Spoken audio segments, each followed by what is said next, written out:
My name is Mark Schmall, and I'm the associate pastor here at Believers Chapel. And I've been here for almost 10 years and am married to my beautiful wife Gina and 3 wonderful kids.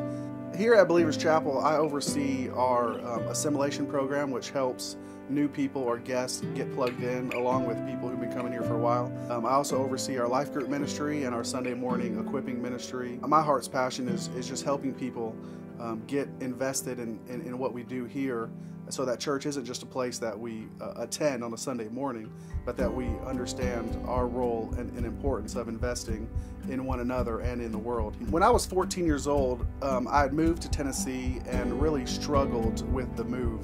I had a lot of questions about life in general and about God, and I had a friend of mine named Quincy DeSoto who invited me to go to church. And I remember, him inviting me a couple times, and I told him no, and then eventually, as I got to know Quincy better, I decided that I would go with him, and I trusted in Christ during that time. But as time went on there really wasn't anyone who took the time to invest in me, and so from the time I was 14 till the time I was 19, I just never got connected. I had a friend who invited me to Campus Life here in Murfreesboro, where I met Ken Collins, who was the director at Campus Life. And Ken spent some time with me. We would meet at his house, and he did a Bible study with us, and eventually he invited me to come to Believers Chapel. But not only did he invite me to come to church, he also invested his life into me. And as I started coming to Believers Chapel, I met Ken Walker, who was the pastor, and Ken Walker took time every week to meet with me and just kind of invest his life into me. The important thing that I learned from those 2 stories is that it's not enough just to invite someone to church. Church is much more than just a place that we go, but church is about us investing in one another. There's an element of inviting people to church that's really important, but if that's all we do, then we're missing the greatest opportunity, and that is sharing the life that Christ has poured into us with those who God brings into our paths. The main distinction between inviting someone to church and investing in them is it's really easy to just say, hey, come to church. I want to invite you to come hear the pastor talk.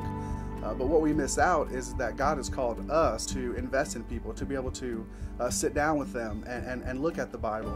Even if we're not a Bible scholar, we can sit down and we can read the Bible together, and we can encourage them, and we can ask them what's going on in their life, and we can pray for them and with them, and give of ourselves in order for what the other person gets out of it. To take the time, even though it can be inconvenient, to pour our lives into the lives of the people that God puts in our path. And that's what it means to invest. When people are invited into a community of people who love Jesus, and they can see those people pouring their hearts out in worship, in serving one another, it will change people's lives. When I care about somebody, and they know that I care about them, and I spend time with them, and I get involved in their life, there's going to be those natural opportunities where I can share with them what God is doing in my life. If my friend Quincy DeSoto was turned off by me telling him no to go to church, the several times that he asked me, then who knows where I would be today. It's okay to be afraid, but we can't let the fear stop us